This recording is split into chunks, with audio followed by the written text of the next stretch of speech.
다시 태어나 이전 것은 지나고 새롭게 됐네. 죄로 물든 내 모습 예수와 함께 죽고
참 감사합니다. 오직 내 안에 그분이 사시는 게 예수 믿는 사람들인데 귀한 찬양 감사합니다. 제가 기도하는 것이 민수를 보면 이루어지는 게 뭐냐면 엄마 아버지보다 훌륭한 자녀가 있게 하여 주옵소서. 근데 김공희 권사님, 배명희 집사님보다 버전이 나. 너무 감사해. 여러분의 자녀들도 여러분보다 훌륭한 믿음의 사람들이 되시기를 주의 이름으로 축원합니다. 오늘 인사하다 보니까 이건근 성도님이 오늘 예배 참석하셨어요. 요새 항암 치료 받으시는데 항암 치료 2차까지 끝내고 이렇게 몸이 참 힘드실 텐데 용기 내셔서 오늘 이곳에 오셨습니다. 하나님께서 큰 위로와 치유의 역사를 일으켜 주시기를 바라는 마음으로 우리 박수 한번 하시겠습니다. 환영합니다. 큰 고생하셨습니다. 큰 고생하셨습니다. 오늘도 하나님의 전을 찾은 여러분들에게 주의 은혜와 사랑이 함께 하시기를 주님의 이름으로 축원합니다. 오늘 우리가 읽은 룻기의 이야기 여러분에게 소개합니다. 엘리멜렉이라고 하는 사람이 있었어요. 이름이 누구라고요? 엘리멜렉이라는 사람이 있었는데 이 사람은 베들레헴이라는 땅에 살고 있는 유대인이었어요. 근데 자기가 살고 있는 땅이 흉년이 너무 들어가니까 농사가 안 되고 목축업도 안 되고 빚은 점점 늘어나고 이거 어떻게 사나 고민을 하다가 이민 생각을 하게 됩니다. 돈이 많아서 이민을 가는 게 아니라 도망치듯 이민을 가게 됐는데 그 옆에 붙어 있었던 나라가 모압이라는 나라입니다. 지금 우리나라하고 일본이 긴장 관계에서 별로 사이가 안 좋은 것처럼 그 당시에 이스라엘과 모압이라는 두 나라는 서로 그렇게 사이가 좋지 않은 나라였는데 그 모압 땅에 하필 이민을 가기로 결정을 하고 자기 아내 나오미와 두 아들을 데리고 네 식구가 모압 땅에 이민을 갔습니다. 그리고 거기서 잘 살았으면 좋은데 베들레헴에서 망한 사람이 모압에서 망할 가능성이 많겠어요? 대박 날 가능성이 많겠어요? 환경 바뀐다고 대단히 잘 되는 게 아닙니다. 그 사람이 돼야지. 이 사람이 안 되고 나니까 가서도 고생이야. 가서 고생하면서 스트레스를 받고 얼마나 힘이 들었는지 두 아들과 마누라를 넘겨두고 죽었어요. 그리고 엘리멜렉이 베들레헴에 가서 잘 살았어야 되는데 모압에 가서 죽었는데 죽을 때 이 아들 둘이 벌써 며느리 둘이 있었습니다. 결혼을 해가지고. 그러니까 며느리 둘 남기고 마누라 남기고 아들 둘 남기고 엘리멜렉이 죽었는데 곧 뒤이어서 아들 둘도 또 죽게 됐어요. 그렇게 되니까 어떻게 됐냐면 나오미라는 유대인 여자가 그 원주민 여자 2명을 며느리로 데리고 살아가야 되는데 이게 생업이 마땅치 않으니까 이걸 어떻게 살아가야 되나 고민이 되기 시작한 거예요. 자, 여러분 같으면 그 나라에도 계속 살겠어요? 아니면 고국으로 돌아오겠어요? 이래도 망하고 저래도 망하고 이래도 힘들고 저래도 힘든데 이거 어찌할까 고민을 하다가 나오미가 큰 결심을 합니다. 어차피 이래도 망했고 저래도 망했는데 내 고향에 가서 마을 통하는 사람들하고 살다가 죽어야 쓰겠다. 그래가지고 며느리 둘을 불러다 놓고 이야기를 합니다.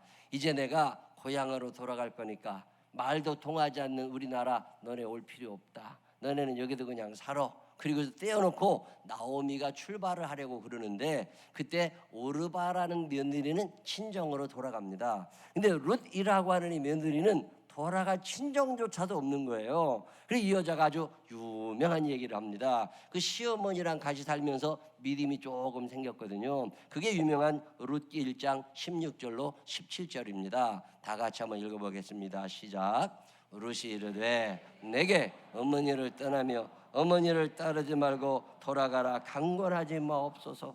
어머니께서 가시는 곳에 나도 가고 어머니께서 머무시는 곳에서 나도 머물겠나이다. 어머니의 백성이 나의 백성이 되고 어머니의 하나님이 나의 하나님이 되시리니 어머니께서 죽으시는 곳에서 나도 죽어 거기 묻힐 것이라. 만일 내가 죽는 일 외에 어머니를 떠나면 여호와께서 내게 벌을 내리시고 더 내리시기를 원하나이다 하는지라. 아멘. 이 룻이 결심이 너무 굳으니까 알았어. 그래서 나오미가 며느리 룻을 데리고 베들레헴으로 돌아왔습니다. 요즘으로 이야기를 하면 베트남이나 중국이나 이런 데 가서 살던 사람이 그곳에서 며느리 하나를 얻어가지고 시어머니하고 며느리가 둘이 온 거예요. 이미 나오미는 나이가 많이 들어서 할머니, 그래가지고 일자리가 마땅치 않아요. 그때 젊은 며느리 룻이 이야기를 합니다. 이제는 제가 벌어서 어머니를 모시겠습니다. 그리고 착하고 성실한 며느리 룻이 나가서 일을 시작을 하는데, 보아스라고 하는 사장님이 운영하는 회사에 취직을 하게 된 거예요. 그래서 기술도 마땅치 않으니까 최저임금 받고 시간당 8,350원 최저임금 받고 이제 일을 시작한 거예요. 근데 요즘에 최저임금 받고 일하는 사람들, 그런 사람들하고 수준 다른 인생을 산 거예요. 시간 되기 전에 먼저 가 있어. 시간이 끝났는데도 자기가 해야 될 잔업이 남아있으면 월급을 받지 않고 시간당 일당을 고려하지 않고 열심히 일을 해주는 거예요. 요즘에 이런 사람 구하기 얼마나 힘들어요. 근데 이 사람이 열심히 일을 하니까, 외국인 노동자인데 다른 사람과 다르게 너무 열심히 일을 하니까 동네 사람들 사이에 소문이 나기를 시작하면서, 그 보아스 사장님이 그걸 알아보고서 좀 두둑하게 보너스를 주기 시작합니다. 그래가지고 나오미라는 시어머니가 며느리 룻을 앵벌이를 시켜가지고 돈을 벌고 있는 거예요. 이게 돈을 잘 벌어서 돈이 조금 늘어나니까 무슨 생각이 들었냐면, 그러면 그동안 우리가 잃어버렸던 땅을 다시 찾고 싶다. 그동안 남편이 빚져가지고 넘겼던 우리 가문의 땅을 다시 찾고 싶다. 이런 생각이 들었어요. 이 땅을 찾는 방법이 있습니다. 옛날 여자들 이름으로는 등기가 안 나요. 옛날 여자들은 재산을 1원도 소유할 수 없었습니다. 지금 자기 이름으로 재산 있는 여자들 있죠. 고마운 줄 알고 사시면 돼. 옛날에는 1원도 안 줬어요. 자, 그러면 남편하고 둘이 살다가 남편이 죽었어. 그러면 남편의 재산을 누가 가져가요? 딸은 소용없어요. 아들이 가져가야 되는데, 만약에 아들이 없어, 그럼 그 재산을 누가 가져가요? 가까운 친척이 와서 가져갑니다. 근데 여자는 1원도 소유하지 못할 때야. 그럴 때 이 나오미가 머리를 씁니다. 엘리멜렉이 가지고 있었던 땅이 있는데, 지금은 남들이 가져갔는데 저 땅을 어떻게 찾아올까? 그런데 하나님께서 만들어 놓으신 아주 좋은 제도 하나가 있었던 게, 그때가 뭐냐면, 지금은 상상도 못할 일이지만 계대 결혼이라고 그래가지고, 형이 아들이 없이 죽잖아요. 형수 혼자 남으면 바로 밑에 동생이 형수와 사이에서 아기를 낳게 해줘야 돼. 아들을. 그래서 아들을 낳으면 그 다음에 어떻게 돼요? 그 아들 이름으로 재산을 다 등기할 수 있어요. 이 재산은 이 동생의 재산이 아니라 형의 재산이 돼. 이걸 계대 결혼이라고 그러거든요. 형사 취수제도 뭐 이런 얘기를 하는데, 어쨌든 이런 법이 생각이 나서 나오미가 룻을 그때부터 꼬드기기 시작합니다. 우리가 원래 부자였어. 우리가 땅이 있었어. 이 땅 다시 찾고 싶어. 근데 찾으려면 나는 이미 틀렸고, 네가 엘리멜렉이나 네 남편과 제일 가까운 친척의 어떤 사람과 결혼을 해가지고 아기를 낳아야 돼. 아들을 낳으면 우리 집안으로 그 땅이 돌아오니까 그 아들을 좀 낳고 그 남자 보고 빚도 좀 갚아주자고 그러자. 그랬더니 룻이 그런 법 있느냐고, 그럼 그렇게 한번 알아보자고. 그래서 알아봤더니 친척 중에 한 사람이 보아스라는 사람이야. 이 보아스가 우리에게 어떤 혜택을 줄 수도 있겠다. 그래가지고 나오미가 며느리 룻을 교육시킵니다. 요렇게 해야 네가 요렇게 땅을 찾을 수 있다. 그래서 룻이 교육받은 대로 보아스 사장님에게 찾아갑니다. 그래서 보아스 사장님에게 찾아가서 하는 이야기. 그랬더니 그때 보아스 사장님이 뭐라고 그러겠어요? 고맙다고, 내가 당신과 결혼해서 애를 낳아서 재산을 물려주겠다고, 이런 말을 하는 게 아니라, 보아스가 뭐라 그러냐면, 이 사건을 우리가 알고 있다. 당신이 얼마나 착한지도 알고 있고 열심히 사는지도 알고 있다. 그런데 기업 물을 자라고 그래요. 그 재산을 돌려주는 사람을 기업 물을 자에도 순위가 있다. 나는 1순위자가 아니고 1순위자가 따로 있다. 그러니 일단 그 사람하고 얘기를 해봐라. 그래도 그 사람하고 얘기해서 그 사람이 오케이 하면 그 사람의 자녀를 낳고 그 사람과 함께해서 낳은 자녀의 이름으로 등기를 내면 돼. 근데 나는 2순위자니까 일단 1순위자를 찾아가서 이야기를 해보자. 근데 보아스가 1순위자를 찾아갑니다. 근데 보아스가 1순위자에게 얘기를 해요. 엘리멜렉이 가지고 있던 재산을 이제 나오미가 찾기를 원하는데, 나오미는 나이가 들어서 안 되고 그의 며느리 룻이 이제 1순위자인 당신과 결혼을 해가지고 아기를 낳은 후에 그 아이의 이름으로 재산을 등록하기를 원합니다. 그러니 당신이 이 룻과 살면서 아이도 낳게 해주고 빚도 갚아주고 재산도 돌려주세요 라고 일순위자에게 얘기를 했더니 그 일순위자가 뭐라 그래요? 자, 룻기 4장 6절을 다 같이 읽어보겠습니다. 시작. 그 기업 물을 자가 이르되 나는 내 기업에 손해가 있을까 하여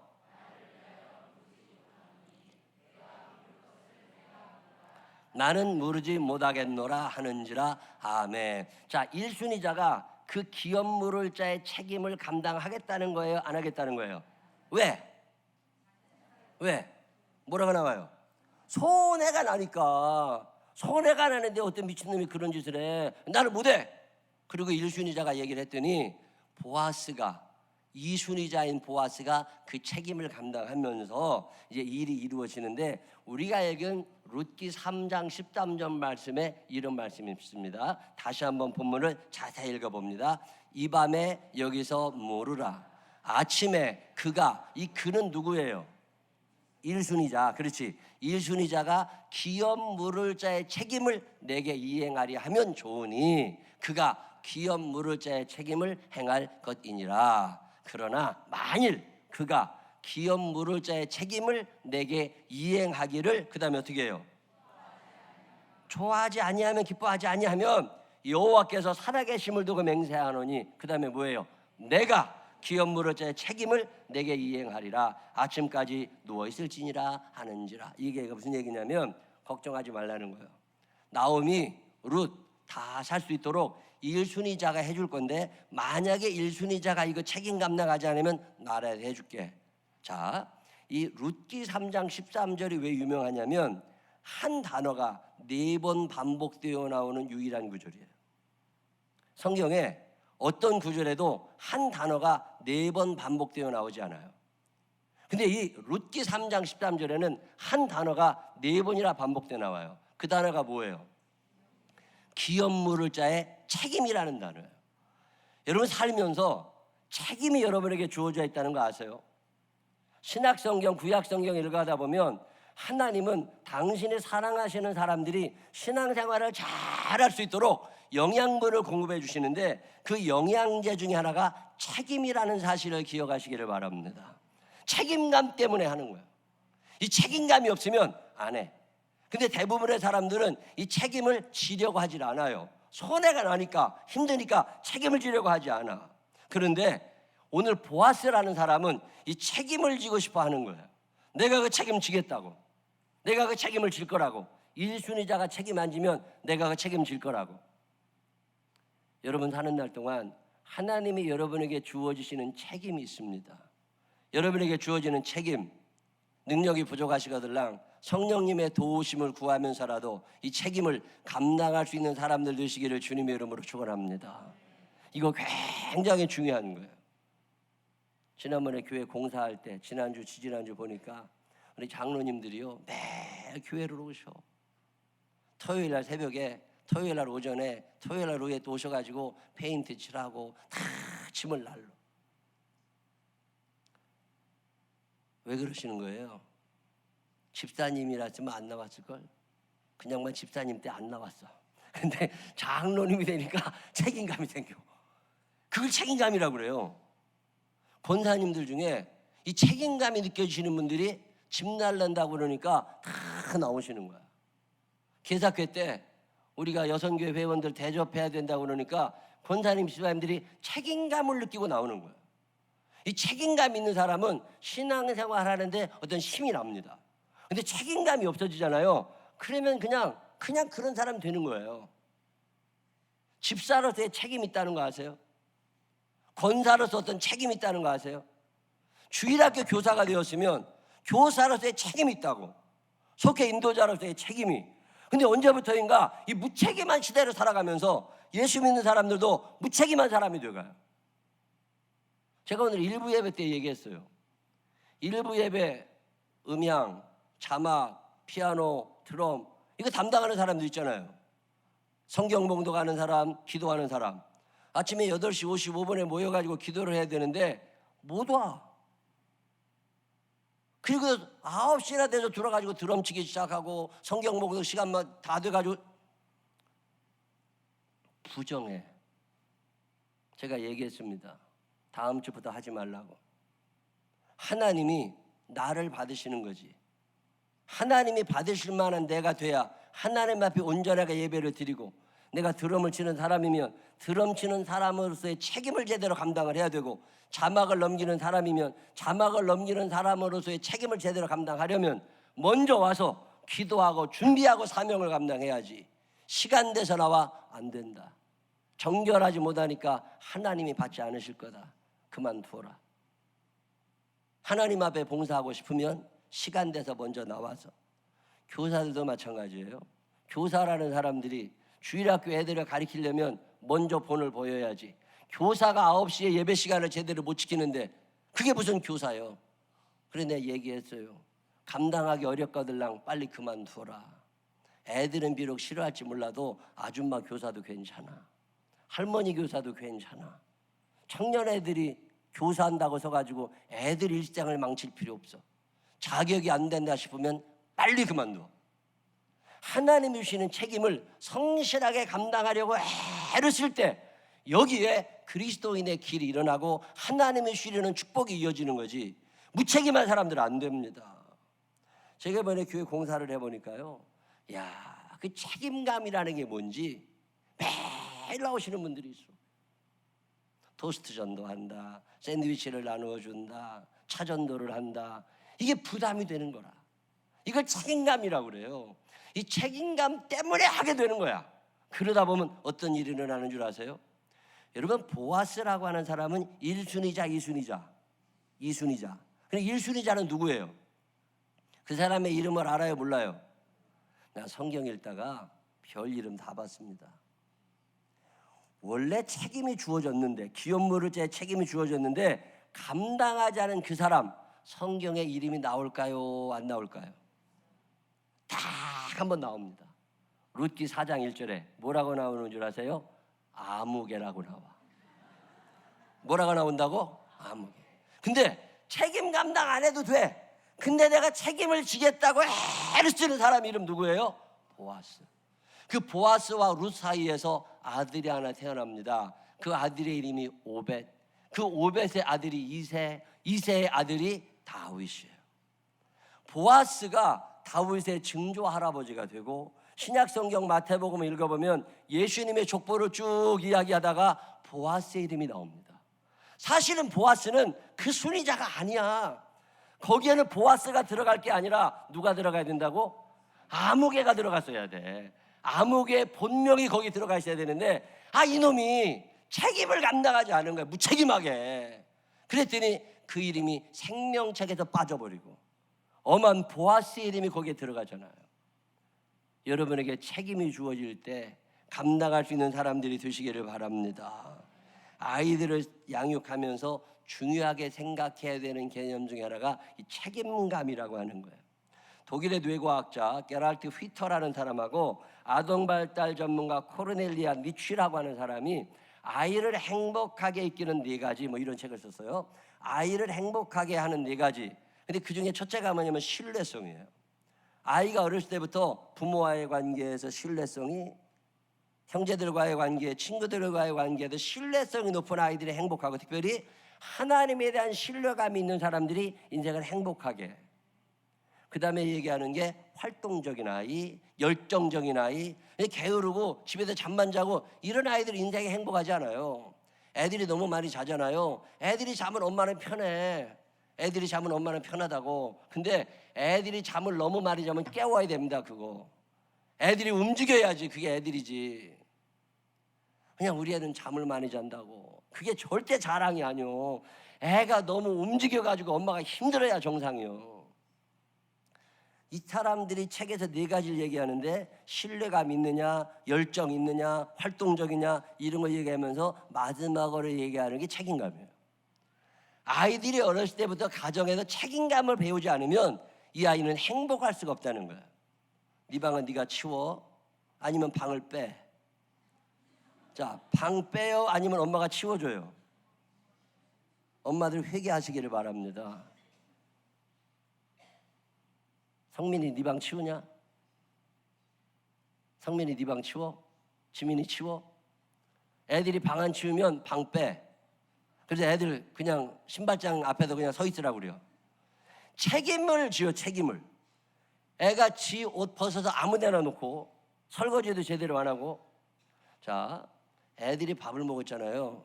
저는 우리 그 애들요, 어렸을 때 지가 밥 먹었잖아. 그러면 중학생쯤 되면 지가 밥 먹은 밥그릇은 싱크대에 갖다 놔야지. 그거를 엄마가 갖다 놔야 돼. 남편만이 누릴 수 있는 특권이에요. 애들은 밥 먹었으면 싱크대에 갖다 지더니 갖다 놔. 아니면 밥을 먹지 말든지. 근데 아무런 책임을 지어주지 않아. 그러면 그 아이는 불행해진다는 거예요. 애들이 엄마가 세탁기를 돌려서 빨래를 했잖아요. 그러면 이거를 빨래 건조대에 널어. 빨래대에 넣을 때 엄마가 다 해주지 말고 야, 와, 네 옷은 네가 널어. 어떤 책임을 자꾸 주어주라는 거예요. 가정에서 책임이 주어지지 않은 아이들은 나중에 아이가 불행해진다는 거예요. 아이들을 사랑하시는 부모님들 아멘 한번 해봐요. 그 아이들에게 책임감을 길러주시기를 바랍니다. 그리고 때가 지나서 아이들이 월급을 타기 시작하거든 책임을 지어주세요. 어렸을 때는 내가 너를 키웠지만 이제부터는 네가 나를 길러야 된다. 부담을 줘야 돼. 기독교 서적이지만 일반 분야 베스트셀러가 된 배우는 사람의 7가지 법칙이라는 책이 있어요. 잘 배우는 사람들이 7가지 법칙 중에 첫 번째 법칙이 뭐냐면 책임감이 있더라는 거예요. 책임감이 있는 사람은 뭔가를 배워요. 근데 이 책임감이 없으면 아무것도 안 한다는 거예요. 생명나무 께 모든 가족들이 작은 일이건 큰 일이건 내게 주어진 어떤 책임을 다할 줄 아는 사람들이 되시기를 주님의 이름으로 축원합니다. 옆 사람 손을 꼭 붙잡고 눈을 쳐다보면서 너 책임감은 좀 있니? 시작.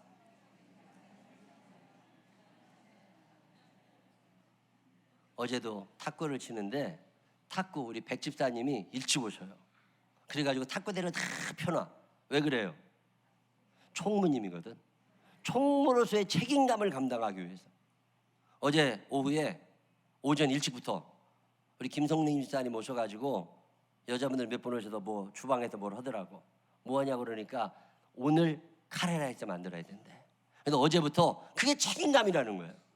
책임이 주어지면 와서 한다니까. 근데 이게 우스운 게 아니라 이 책임을 감당할 때 하나님이 그것을 보시면서 보아스의 축복을 허락하심을 믿으시기를 바랍니다. 이 보아스는 아무나 되는 게 아니에요. 여러분 에스더라고 하는 여자 있잖아요. 이 에스더라고 하는 여자는 그렇게 이름날 만한 여자가 아닙니다. 그 당시는 유대인들이 행세해야 될 시대가 아닙니다. 유대인들은 그냥 숨어 살아야 될 시대에 유대인 여자인데 이뻤나 봐요. 그래도 왕비가 됐어요. 미인 선발대회, 미스 무슨 선발대회 이런 거 해가지고 1등 돼가지고 왕비가 됐어. 그래서 잘 살 수 있었는데 그의 사촌 오빠인 모르드게, 그 다음에 유대 민족들이 다 죽게 된 엄청난 환란의 때가 이르렀습니다. 그때 에스더는 자기 혼자 잘 먹고 잘 살면 돼. 근데 그때 사촌 오빠 모르드게가 와서 뭐라고 그러는 줄 아세요? 그게 그 유명한 에스더 4장 14절입니다. 한번 제가 읽어볼게요. 이때는 언제냐면 유대인들과 모르드게와 모든 사람이 다 죽게 될 이때, 네가 만일 잠잠하여 말이 없으면 유다인은 다른 데로 말미암아 노임과 구원을 얻으려니와 너와 내 아버지 집은 멸망하리라. 네가 왕후의 자리를 얻은 것이 이때를 위함이 아닌지 누가 알겠느냐. 너 지금 왕비 맞아. 근데 네가 지금 왕비인 것은 그냥 왕비로 살다 죽으라는 게 아니라 네가 어떤 책임이 있다는 거예요. 유대인으로서 네가 감당할 책임을 감당하라는 거예요. 이 말이 에스더의 마음에 박힙니다. 아, 내가 유대인이었구나. 유대 민족이 다 죽는데 나만 살면 안 되지. 그래가지고 책임을 감당하려고 3일을 금식합니다. 3일을 금식하며 하나님 앞에 기도할 때 하나님이 책임을 감당하려고 애쓰는 그 에스더를 불쌍히 여기시면서 사건을 만드시고 결국 유대인들을 구원해내십니다. 무책임한 사람 안 됩니다. 여러분 제노비스 신드롬이라고 들어보셨어요? 제노비스 신드롬, 방관자 효과, 구경꾼 효과 그렇게 번역하는데 왜 책임을 안 지느냐? 이 제노비스 신드롬은 뭐라고 설명하냐면 이 제노비스라고 하는 건 여자 이름이거든요. 1964년에 뉴욕에 살던 여자인데 이 여자가 새벽 3시 반에 강도들을 만납니다. 강도들을 만나서 아주 어려운 일을 당해요. 그리고 폭행을 당하고 수모를 당하다가 30분 동안 동네를 끌려다닙니다. 그러다가 결국 죽었어요. 자, 30분 동안 새벽 3시 반에 이 여자가 소리를 질렀을까요? 안 질렀을까요? 살려달라고 소리를 얼마나 질렀겠어요. 목이 쉬도록 질렀겠지. 근데 그 동네 사람이 아무도 없었느냐? 아닙니다. 40가정이 살고 있었어요. 이 여자가 죽은 다음에 방문하여 물어봤더니 40가정 전체가 이 여자의 신음소리를 들었습니다. 근데 아무도 9.11에 신고한 사람이 없어. 이걸 방관자 효과라고 그래요. 왜 신고하지 않았을까요? 왜 신고하지 않았을까요? 왜 나와보지 않았을까요? 왜 그래요? 누군가 하겠지. 시작. 누군가 하겠지. 참 묘한 일은요, 이것 때문에 실험을 해봤답니다. 라테인이라는 사람과 로빈이라는 심리학자가 실험을 했는데 방에다가 사람을 집어넣어. 혼자. 또 어떤 방에는 4명, 어떤 방에는 5명 이렇게 사람을 넣어놓고, 자, 중요한 실험을 할 테니까 조금만 기다려주세요 라고 얘기한 후에 불이 난 것처럼 문틈 사이로 연기를 들여보냈답니다. 그랬더니 혼자 있던 사람들은 2분 이내에 75%가 부랴 소리를 지고 나오더래요. 근데 여러 명 있던 방은 6분이 지나는 동안 13%만 나오더랍니다. 왜 똑같이 부랴 소리를 지르고 나와야 되는데 혼자 있는 사람들은 부랴 하고 나오는데 여럿이 있는 사람들은 안 나올까요? 왜 안 나올까요? 누군가 신고하겠지. 이게 무책임한 사람들이에요. 자, 주일날 예배가 끝났어요. 예배가 끝나고 나면 주보가 바닥에 떨어져 있어. 그러면 무책임한 사람은 어떻게 해요? 누군가 죽겠지. 그리고 그냥 가. 책임감 있는 사람, 내가 이 교회 집사인데, 내가 이 교회 권사인데, 이런 책임감 있는 사람은 어떻게 해요? 그걸 죽는다니까. 이 죽는 사람은 누가 되는 거예요? 보아스가 되고, 안 죽는 사람은 뭐가 되는 거예요? 아무개. 옆 사람 손을 꼭 붙잡고 눈을 쳐다보면서 너 아무개니 보아스니. 시작. 양심의 손을 놓고 생각해봐. 어느 날 교회를 왔더니 에어컨이 돌아가. 아무도 없는데. 그럼 어떻게 해야 돼요? 어떤 분이 나한테 전화해요. 목사님, 여기 밤에 내가 들어왔는데 에어컨 켜져 있는데 이거 어떻게 꺼요? 그러면 그 사람만 들어왔냐고. 그 사람 들어오기 전에 계속 사람이 들어왔다 나갔다 했어. 아무도 신경을 안 써. 그게 집사라고 있으면 그 사람은 뭐가 되는 거라고? 아무개. 아무개는 생명책에 이름이 기록되어 있지 않습니다. 하나님께서 우리들에게 책임을 주실 때는 이 책임을 잘 감당하게 되면 보아스의 축복을 주시리 함을 믿으시기를 바랍니다. 근데 우리는 보아스가 되고 싶지는 않고 보아스의 축복은 받고 싶어. 우리는 아무개처럼 살지만 보아스의 축복을 받고 싶어. 그런 놈들을 뭐라고 그래요? 욕이라 내가 못해. 오늘 성경이 이 얘기하는 거예요. 너희가 인생을 살면서 하나님이 너에게 주신 어떤 책임감, 가장으로서의 책임감, 엄마로서의 책임감, 집사님, 권사님, 장로님으로서의 책임감, 이런 책임감이 너에게 주어질 건데 이걸 잘 감당해야 돼. 근데 감당할 능력이 없으니까 성령님 나를 좀 도와주십시오. 내가 이거 잘 감당이 안 됩니다. 그럴 때 성령까지 능력을 주셔서 이걸 잘 감당하는 사람들은 누구가 되고 보아스가 되고, 이걸 감당하지 못하는 사람들은 누가 되고 아무개가 되고, 이 선택은 여러분이 하시는 거예요. 하나님이 여러분을 사랑하고 계심을 믿으시기를 바랍니다. 그래서 보아스의 축복, 에스더의 축복을 주고 싶어 하심을 믿으시기를 바랍니다. 능력은 없지만 열심히 감당해서 마침내 하나님 앞에 설 수 있는 보아스의 후예들, 에스더의 후예들이 되시기를 주님의 이름으로 축원합니다. 기도하겠습니다.